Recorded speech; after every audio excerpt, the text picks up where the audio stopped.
For this exercise, we're going to be creating a simple little animation that has multiple butterflies flying around and looping and landing within a garden. For this exercise, you're going to create these butterflies technically from scratch, although I will give you a basic outline for the body, and then we're going to animate them to follow along with a path. So let's jump in and get started. The first thing we want to do is to create a new document. The size of this document is going to be 1920 by 1080 pixels. Make sure your frame rate is set to 24 frames per second, and the platform type will be ActionScript 3. And we'll say create, and this will give us our new document. Also, while we're here, let's go up to our zoom and tell it to show the entire frame so we can see what we're looking at. The first thing we want to do is to import a vector file that you should have downloaded from the Moodle page. So I'm going to open up my library panel. We'll go to File and down to Import, and we're going to import this to the stage and not to the library. With Import Stage selected, let's go and find the Butterfly Garden Adobe Illustrator file. Now this Illustrator file is set up to have all of the different pieces within their own individual layer. So when we open this up, we'll say Open. Let's pay close attention to some of the instructions that they have for this. First of all, make sure that the selected illustrated artboard is still artboard number 1, and we've got all of the layers selected. Second, we want to convert each of these layers to an animate layer. This will put everything on its own individual layer, and we can keep place objects on their original position checked on and everything else unchecked from there. We'll say Import. And here you can see each of the different layers is now on its own individual layer on the timeline. The next thing that we want to do is to take this one layer at a time and save each of the parts as their own individual symbol. So with Wings Layer 3 selected, you can click on it. I'm also going to use my regular selection tool. With those wings selected, we're going to create our own symbol by doing F8. The name for this symbol can be Wings and then whatever number it was. So this will be Wings 3. Make sure the type of symbol that you're creating is going to be a graphic, and then say OK. Notice that this will save a copy of your wings into your library. Once this is done, we can select the Wings layer and delete it away. Let's do the same thing for Wings 2. So with Wings 2 selected, F8 to convert it to a symbol. We'll call this Wings 2. Again, it's a graphic, and we'll say OK. It's been added to here. We'll delete those away and do it for Wings 3. With it selected, F8. And say OK. Whoops. Excuse me, this is Wings 1. It's a graphic. And say OK to that. Delete it away. Now we've got 3 different body types to choose from. So with body number 3 selected, we can do F8, body 3. Again, this is a graphic, and say OK. And then delete it away. Body 2 is now selected, F8. And say OK to that, and delete it away. And finally, body 1, F8. Call it body 1, saving as a graphic as well. Once you delete away body 1, all you're left with is your background layer. With this layer selected, let's choose our free transform tool and select it, and let's simply click and drag and make it large enough to fill the entire area. Remember, when you scale this up, to hold down the Shift key as you click and drag. As long as it fills the entire artboard, everything is good. We can then lock down this layer, so I'm going to go to my timeline and lock it down so I don't accidentally create this. The next thing we want to do is to create our own butterfly symbols and have those saved to our library as well. Within your symbol library, go to the very bottom and choose to create a new symbol. Now this is going to be a blank symbol, and again we're going to make sure it's a graphic, but I'm going to call this Butterfly number 1. And we'll say OK to this. This will give us our blank canvas, and notice in our stage area that we're no longer in scene 1, but we've isolated just butterfly 1. The first thing we want to do is in our timeline, rename layer 1 as the body, and let's drag on one of the bodies that we want. It can really be any body that you need, but I'm going to drag on body number 1 and place it here nice and in the middle. And let's create a new layer on top and name this layer the wings. Then we can go in and choose whatever wings that we want from here as well. I'm going to choose wings 2 and place these on here. You can place the wings anywhere on the back. You may have to zoom out so you can see it a little bit better. With it placed, now we need to animate our wings flapping. In our timeline, the amount of time that you want it to take can depend on what you want it to be. So it can be anywhere from a second to anything less than that. I'll let you play around with how it's set up. But I'm going to choose, let's say this wing flapping will take 1 second. Choose those keyframes and let's insert a keyframe by hitting F6. And it's only the wings that we want to flap. So I'm going to go somewhere in between the first line on the wings layer and insert another keyframe. So we've got 3 keyframes on the wings layer.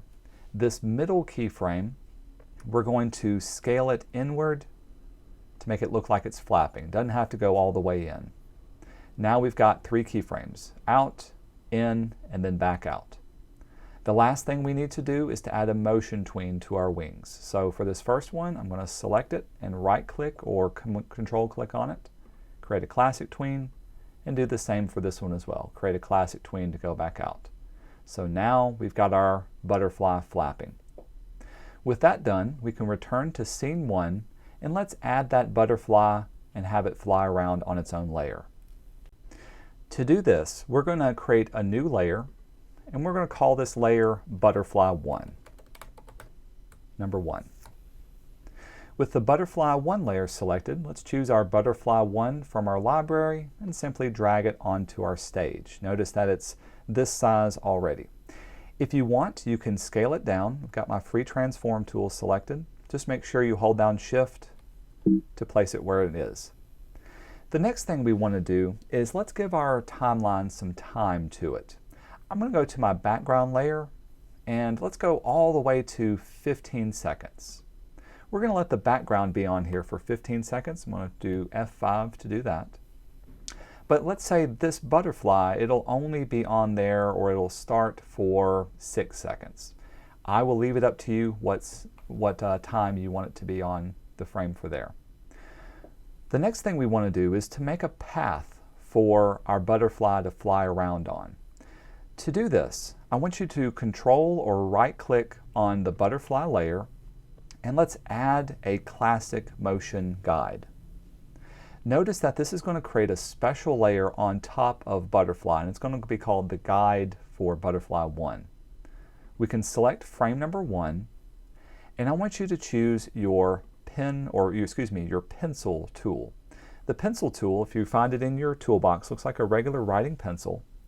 And down at the very bottom, I want you to find the pencil mode. We're going to set this mode to be smooth. This will create nice smooth line for it to draw on.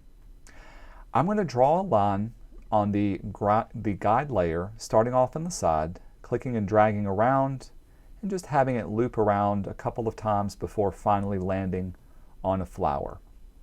Notice that when you let go, it'll automatically smooth out the line that you've created. I'm going to go ahead and lock down our guide layer so I don't accidentally move it. And let's focus on our butterfly layer. The first thing I want to do is to move my butterfly to the starting position. Let me zoom in so we can see it. What I really want is when you select your butterfly, you'll notice that there's a little dot in the center of it. This is the center point that we want to move along our path. So I'm going to click on that little dot and place it right on the line. So there it is, and notice that it snapped right into position. So this will be the starting point for our line.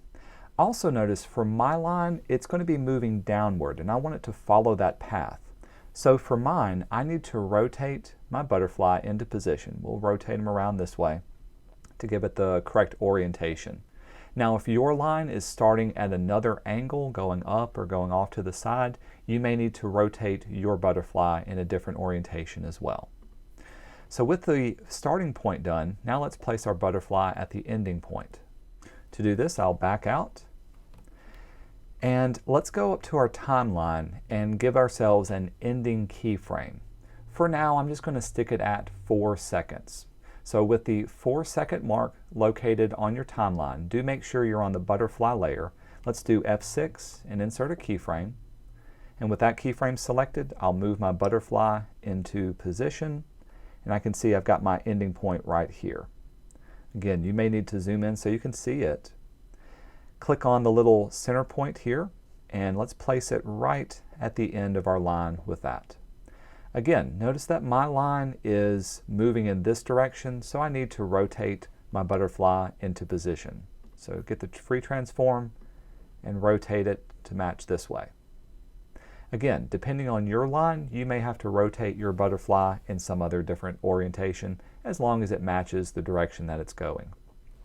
With this, we can zoom out. Now, Animate will automatically recognize the path that we're on, but we need to create a motion tween first. So going back up to our timeline, select your first keyframe, and let's right-click or control-click and create a classic tween. Notice now that as it moves, it's going to follow along the path. And this only happens if your path is unbroken, so you just have one line, and you've got your butterfly on that path. So if you're moving yours and it's not following the path, make sure to go to that first or the last keyframe and double check that that center point is aligned to the line itself. Now the other issue that we have is notice that as it moves, it's not necessarily rotating or orienting the correct orientation. So one last thing we want to do is select our motion tween, go to your properties, and under the tweening, make sure you have orient to path turned on. With orient to path checked on, this will automatically rotate your butterfly to match the path that it's traveling in. This is what it should look once it's done. Also, for good measure, I'll point this out, make sure snap is checked on. It usually is by default as well. You can now test your movie, and you can see how fast it's actually moving around. This may be way too fast for what we're doing.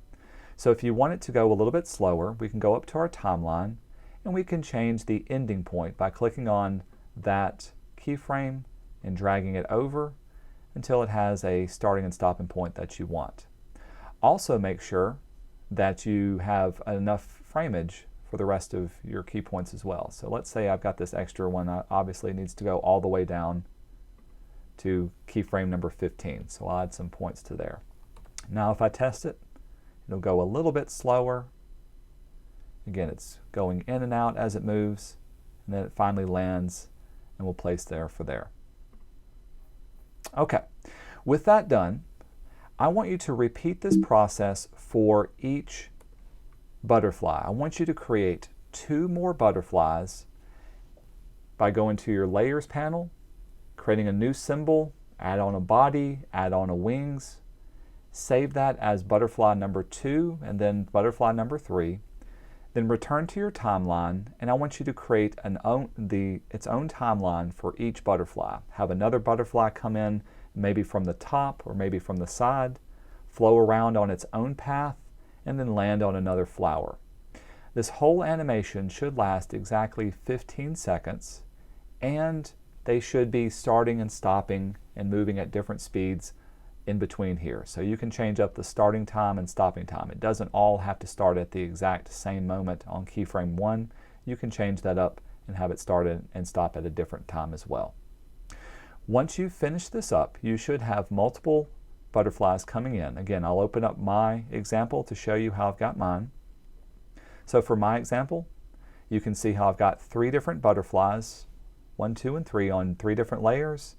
Each one has their own individual motion guide, and each one is starting and stopping at different points along the way, but the entire animation will last, in this case I actually had it going 18 seconds. Yours should last only 15 seconds.